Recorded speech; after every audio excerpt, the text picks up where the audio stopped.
فيديو النهارده ان شاء الله عن طريقة تخزين هريسة الشطة. عملناها قبل كده بطريقة مختلفة، النهارده هنعملها بطريقة سهلة جدا جدا وبمكونات بسيطة موجودة في كل بيت، وهنستخدمها في التلاجة مش في الفريزر، وهتقعد معانا اكتر من سنة في التلاجة، وهنخرجها في اي وقت ان شاء الله باذن الله ونستخدمها. قبل ما نبدأ الفيديو يا ريت تدعمونا بلايك وشير، وكمان لو مش مشتركين في قناتي شرفوني باشتراككم فيها. ونبدأ ونقول بسم الله. اول حاجة كده انا جبت كيلو من الشطة، غسلته كويس جدا جدا وشلت الاقماع بتاعته، وبعدين اجيب بقى الكبه بتاعتي واحط فيها الشطه وهفرمها كويس قوي في الكبه.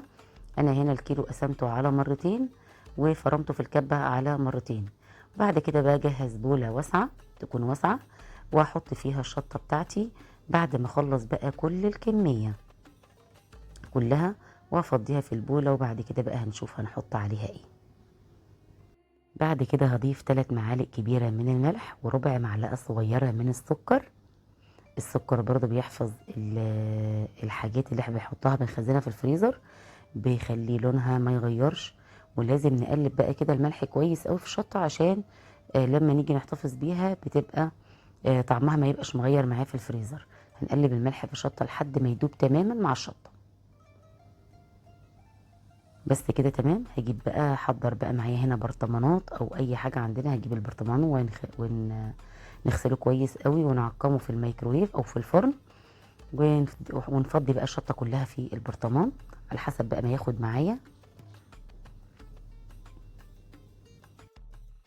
بعد كده بقى اكون محضره برطمانات اغسلها كويس قوي بالميه، وبعد كده اعقمها في الميكرويف او في الفرن. وبعد كده احط بقى فيها الشطه.